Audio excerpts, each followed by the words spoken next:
Él era Cayetano Santos Godino, le decían el petizo orejudo, y en el año de 1912 fue puesto bajo las leyes argentinas por haber cometido actos inhumanos en contra de menores de edad. En realidad, fueron 11 las veces que atentó contra estos, además de su afición para provocar incendios en al menos 7 locales de Buenos Aires. Quédate y te contaré a detalle cómo cometió sus actos.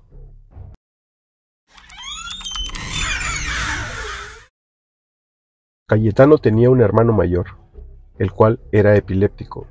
Su padre, asiduo a la bebida, estricto, feroz, descargaba cada que podía sobre la humanidad de Cayetano todo el cúmulo de frustraciones que lo acompañaban día tras día. Recuerdo de este comportamiento tenía Cayetano en su espalda, pues a la edad de 9 años recibió tal escarmiento que diversas cicatrices le quedaron marcadas para siempre. A esa misma edad, al ser llevado al boliche por su hermano y amigos de éste, le hicieron probar la ginebra, bebida a la que no renunció desde ese día, pues a diario tenía que degustar al menos 3 vasos para poder saciar su incontrolable afición. Llegó la bebida y también llegó el gusto por las caladas, y así, todos los días, se la pasaba entre uno y otro. En el único lugar en donde Cayetano podía sentir un poco de dulzura era en la presencia de la mujer que lo trajo al mundo.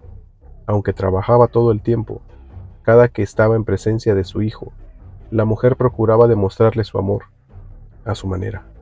Cayetano era un vendedor ambulante, y prácticamente todo el día se la pasaba en la calle, vendiendo y siendo testigo de casi todo lo que en ella pasaba. Pero dentro de sí, había un sentimiento que lo empujaba a experimentar, ver los ojos de una persona apagarse poco a poco. Sabía que un adulto sería algo que rayaba en lo imposible, pero para una personita de pocos años no tendría manera de defenderse. Entonces, comenzó su cacería. El señor Francisco trabajaba en un corralón de autos que era propiedad de don Zacarías Caviglia. Al volver Francisco de un encargo hecho por don Zacarías, le llamó la atención ver recargado, en una ventana, a un jovencito, de expresión indolente, desgarbado, que vestía chaleco, pantalón largo y una camiseta rayada con las mangas recogidas hasta los codos.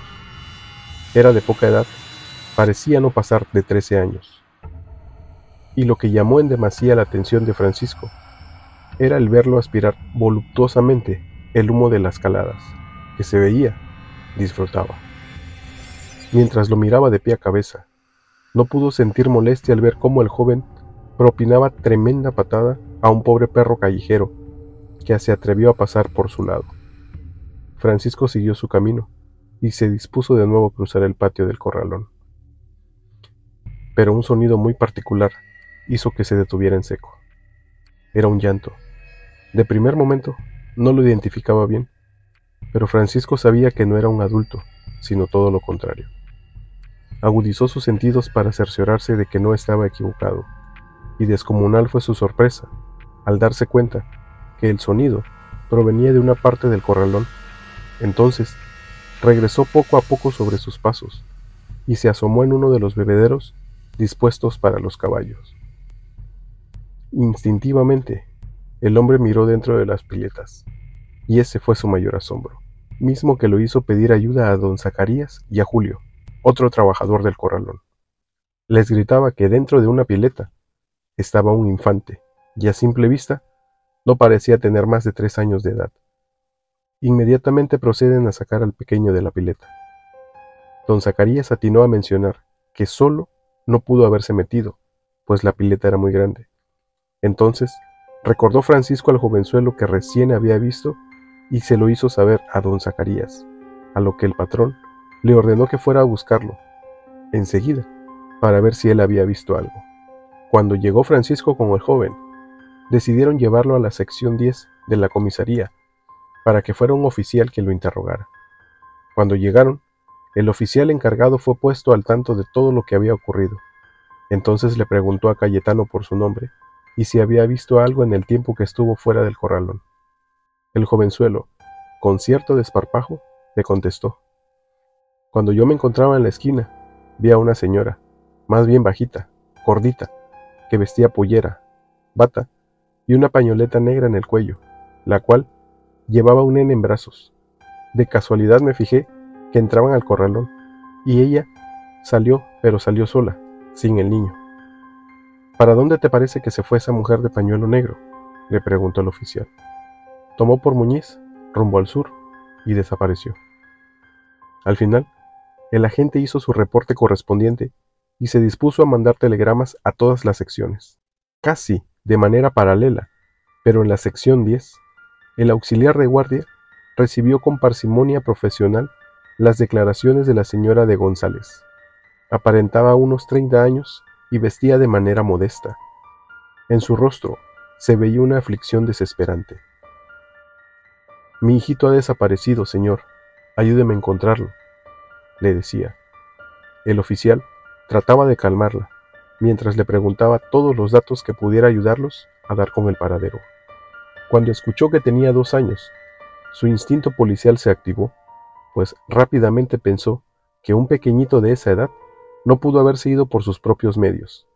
La mujer decía que mientras hacía las labores del hogar, lo había dejado jugando en el pasillo de la puerta de la calle, y cuando volvió a colgar la ropa, buscó a Severino, y ya no estaba. El oficial, como pudo, la tranquilizó y le dijo que se fuera a su casa. En cuanto tuvieran noticias, irían a su casa para avisarle. No le quedó de otra y así lo hizo la señora. Ni bien salía de las oficinas, cuando recibieron un telegrama de rutina, informando que en la sección 10 había un pequeño, no mayor a 3 años, encontrado en el corralón de Zacarías Caviglia, ubicado en la calle Victoria, casi esquina con Muñiz. En este caso en particular, felizmente, Severino sí pudo ver de nuevo a su familia, pero el actor material de los hechos se dio cuenta que había cometido errores y no estaba dispuesto a seguirlos cometiendo. Por mar y tierra buscaron a la misteriosa mujer del pañuelo que Cayetano había descrito, pero nunca la encontraron. En pocos días, la zozobra se apoderó de Buenos Aires y nadie estaba ni cerca de imaginar quién era el responsable. 3 integrantes de una familia habían dejado el comedor en la cena servida. Eran unos padres y el hijo más pequeño de estos. Esperaban a Arturito. El chico no había llegado a casa hacía más de 2 horas. Su familia sabía que esto no era normal. Edelmiro era el hermano de Arturito. Recordó que un hombre le había dicho que, si lo acompañaba a un predio, ubicado en las calles Cochabamba y Solís, le daría una propina. La angustia de los padres entonces se intensificó. Fue suficiente para que el señor de apellido La Aurora dijera a su esposa que no se moviera de casa, que iría a la dirección mencionada para buscar a Arturito. Pero la verdad es que antes de ir, fue primero a la estación de policía a reportar lo que estaba pasando en su familia. Al día siguiente, mientras el agente Gallardo hacía su recorrido por el circuito de la esquina de Pavón y Solís, se le acercaron 2 masculinos, lo interceptaron, y con evidente preocupación, uno de ellos le dijo: «Oficial, yo soy Francisco, y este es mi amigo Jerónimo. Venimos de visitar la casa vacía de la calle Pavón, marcada con el número 1541, la que se alquila. Fuimos, porque teníamos intención de rentarla, pero adentro hay una persona tendida en el piso, sin signos vitales». «Parece un infante», dijo el otro. El policía se asombró de sobremanera. Le dijo que no se movieran del lugar y en ese momento utilizó su silbato para llamar a su compañero más próximo. Después de dar parte al comisario Eduardo Vivas, este llega, ingresa al domicilio y se encontró con la descriptible escena. La persona parecía no tener más de 14 años. Estaba en posición de cúbito dorsal, con las piernas extendidas y entreabiertas, el brazo izquierdo extendido en forma de ángulo recto con el cuerpo y el derecho semiflexionado. Portaba una camisa blanca a rayas coloradas, la cual se confundía con el líquido en color rojo, ocasionado por las laceraciones que le hizo el perpetrador. Su rostro estaba cubierto con un saco azul. Debajo de su pierna derecha se encontró una correa angosta con hebilla. Debajo del mentón, una marca que le hizo una dermoabrasión profunda, ocasionada con un cordel que le había dado varias vueltas al cuello. El rostro, de un color que denotaba la fuerza excesiva utilizada para hacer que dejara de respirar. En lo que esperaban que llegaran los forenses, interrogaron a los dos hombres, de por qué y cómo habían ingresado al lugar. Le dijeron que la empleada de la casa donde vivían los dueños les prestó la llave, pues tenían interés de rentarla. Un oficial, de apellido Barnes, le recordó al comisario Vivas que el día anterior, una familia había reportado la desaparición de uno de sus hijos. La ropa y los rasgos eran de Arturito La Aurora. Rápidamente localizaron al padre y lo llevaron a la escena. Con lágrimas en los ojos y con un sentimiento que hacía sentir que su pecho iba a reventarse, confirmó que efectivamente era Arturito. Inmediatamente procedió el comisario a interrogar a la empleada, para preguntar si alguien, aparte de los dos que encontraron la escena, habían solicitado ingresar al domicilio. Efectivamente, la versión de Edelmiro, el hermano de Arturito, fue corroborada por la empleada, pues el día anterior, un desconocido había solicitado las llaves, devolviéndolas pocas horas después, con cierta agitación, y dando, precipitadamente, un domicilio en donde no se le conocía, además de dar un nombre falso. Muchos fueron interrogados, pero por más que investigaban, no hubo resultados. Para el 8 de noviembre, mismo año, 1912, el comisario Vivas se disponía a almorzar cuando fue interrumpido por un oficial, pues había un chico que le traía noticias. No superaba los 14 años, vestía chaleco y pantalón negro, camisa raya y alpargatas, un pañuelo blanco y anudado al cuello, una boina negra hacía en su indumentaria. Su barbilla se pierde bajo la boca medianamente gruesa, la frente escasa y las cejas bajas. Vivas repara con extrañeza las enormes orejas del pequeño individuo. Le preguntó su nombre, a lo que le contestó: Cayetano Santos Godino. ¿Trabajas? Soy vendedor ambulante, responde. Antes trabajaba en un corralón, pero me despidieron porque me culparon de algo que no hice. Al chico lo habían inculpado de haber dejado sin vida a un caballo, utilizando para esto un objeto filoso, pero nunca tuvieron las pruebas contundentes. Para sorpresa de Vivas, había ya un expediente con el nombre de Cayetano, pues cuando él tenía 9 años de edad, su mismo padre lo había llevado a esa comisaría, pues decía que no tenía respeto por nadie, que para que fuera corregido, solicitaba lo llevaran a un internado, el que decidieran ahí, y lo dejaran dentro por el tiempo que más le conveniera. Vivas, después de leer esto, preguntó por qué lo había llevado ahí, a lo que el oficial le dijo: vi al joven caminando con un pequeño de 2 años de edad que lloraba. Lo había hallado en el alfalfar de Avenida La Plata y Pavón. Dijo que estaba atado con una cinta negra y tenía en el cuello ceñido un lazo, el cual él cortó y le salvó así la vida. Para corroborar todo esto, el oficial buscó al responsable del alfalfar, quien dijo llamarse Esteban, y que encontró a Cayetano desatando al niño. Buscaron a los familiares del pequeño, y encontraron primero a la mamá, de nombre Ángela, quien ya buscaba a Robertito, su hijo. En eso estaban, cuando llegó a la comisaría el padre y el hermano mayor de Robertito. El comisario Rivas los hizo pasar. Al ver al muchacho, enseguida el hermano de Robertito lo reconoció y le dijo a su padre que era él quien se lo había llevado, mientras jugaban en una vereda. Se dio la orden de investigar si algún adulto había visto a Cayetano en compañía de Robertito. El instinto de detective se activó en el comisario y decidió remitir a Cayetano a la primera sección de la alcaldía en lo que se investigaba el caso. No hubo resultado y a los pocos días Cayetano fue puesto en libertad. En el mismo mes de noviembre del mismo año, el señor Enrique Smith caminaba por la calle Directorio. Era la hora de la siesta y la ciudad estaba desierta. Un llanto rompió el silencio de su andar, y al buscar de dónde provenía el sonido, se asomó a una pieza y observó que una niñita de escasos 5 años lloraba angustiosamente. Junto a ella estaba un joven, como de 14 años, tratando de calmarla. El señor Smith no pudo evitar notar que sus orejas eran lo más que resaltaba de ese chico. El adulto Interrumpió la escena y le preguntó qué estaba pasando, a lo que el adolescente le dijo que había encontrado allí a la menor, que quizás se había perdido, pero que él sabía dónde vivía y también conocía a sus padres. «Vamos a llevarla entonces», le dijo el hombre, a lo que el jovenzuelo dijo que sí, que él lo acompañaba para que no se equivocara de dirección. No pasaron más de 3 días cuando el agente, de apellido Rodríguez, se topó con una escena prácticamente igual a la que se acaba de narrar. Una pequeñita de escaso 3 años lloraba desconsolada en el zaguán de la calle General de Urquiza, con el número 1600. A su lado, el mismo joven, tratando de consolarla. El oficial enseguida hizo todo lo posible por calmarla, pues presentaba diversas huellas en su rostro y partes de su cuerpo recién hechas. El joven se ofreció a acompañar al oficial al domicilio de la infante, pues la conocía y también sabía dónde vivía.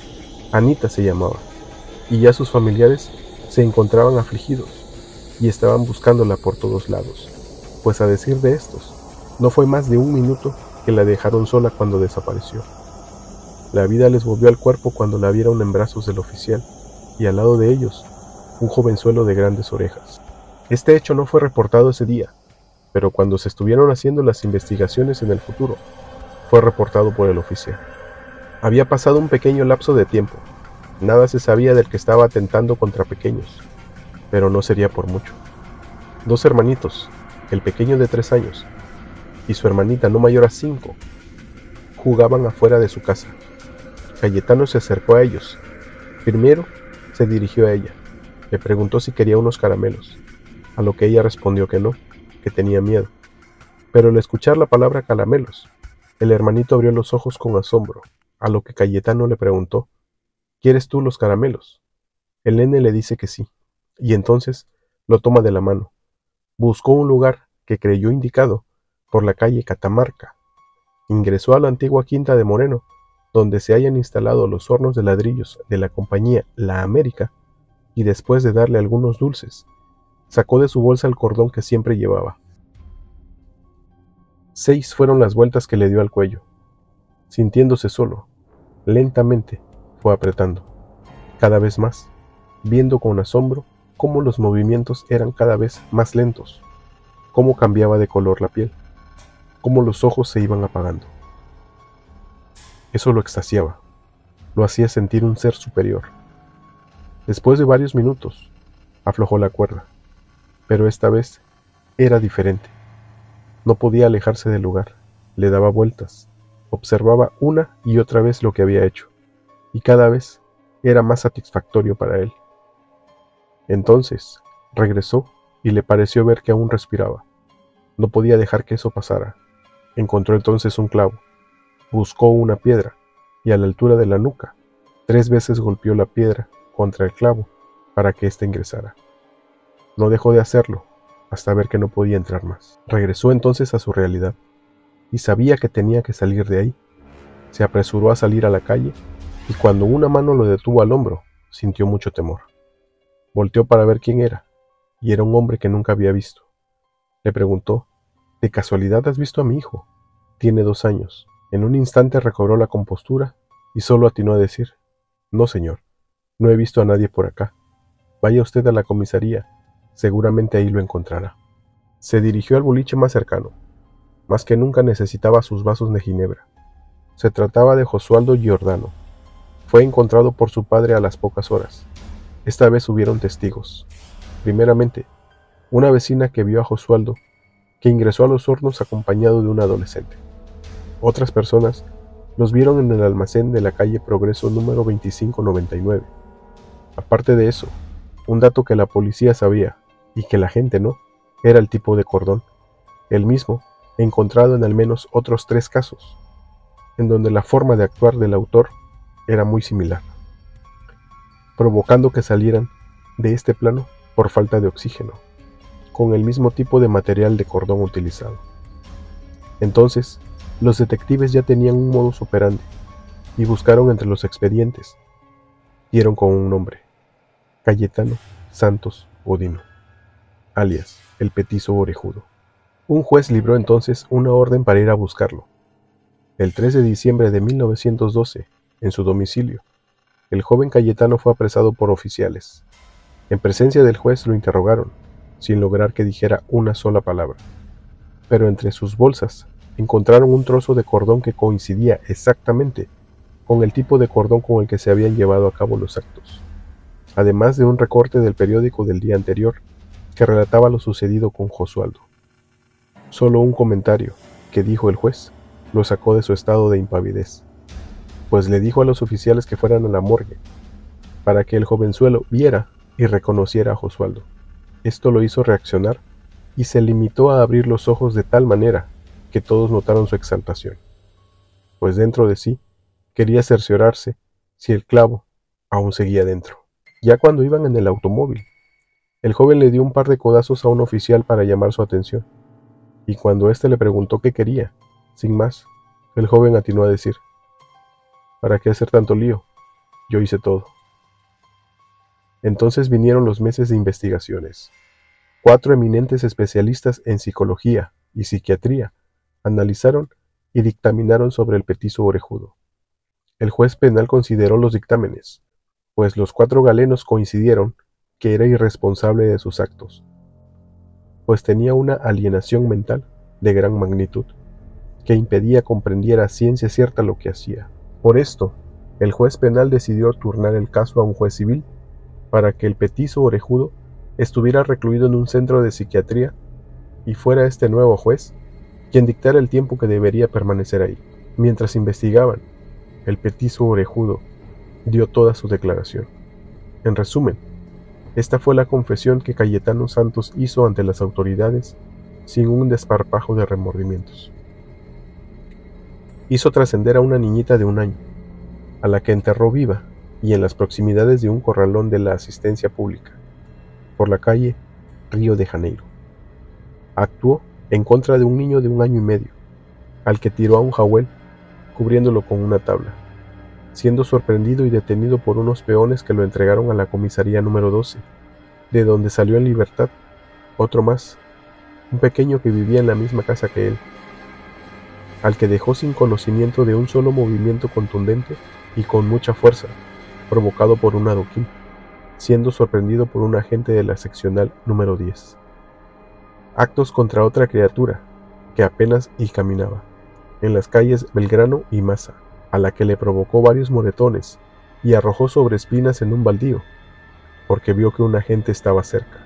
En septiembre de 1908, acercó fuego a los párpados de un niño de 22 meses, causándole invisibilidad visual. Al día siguiente, sumergió en una pileta del corralón de Victoria y Muñiz a un niño, y descubierta su tentativa, urdió un cuento con el que consiguió engañar a la policía.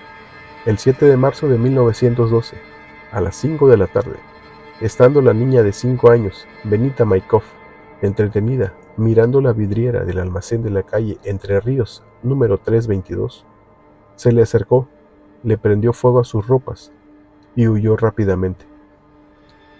El cuerpecito no resistió las heridas que le provocó el fuego. Tras 16 días, trascendió de esta vida. 25 de agosto de 1912, el caso del menor Arturo Laurora, de 12 años de edad, en la casa deshabitada de la calle Pavón. 8 de noviembre de 1912, intentó hacer trascender de esta vida al menor Roberto Rizzo. 3 de diciembre de 1912, fue su último caso.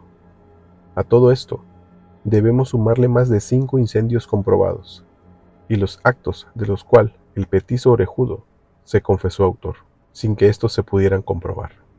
Después de presiones sociales, la sentencia del petiso orejudo cambió y fue llevado a una cárcel. El petiso orejudo fue entonces sentenciado a pasar el resto de sus días en las sombras. El final de estos días llegó un 15 de noviembre, año 1944.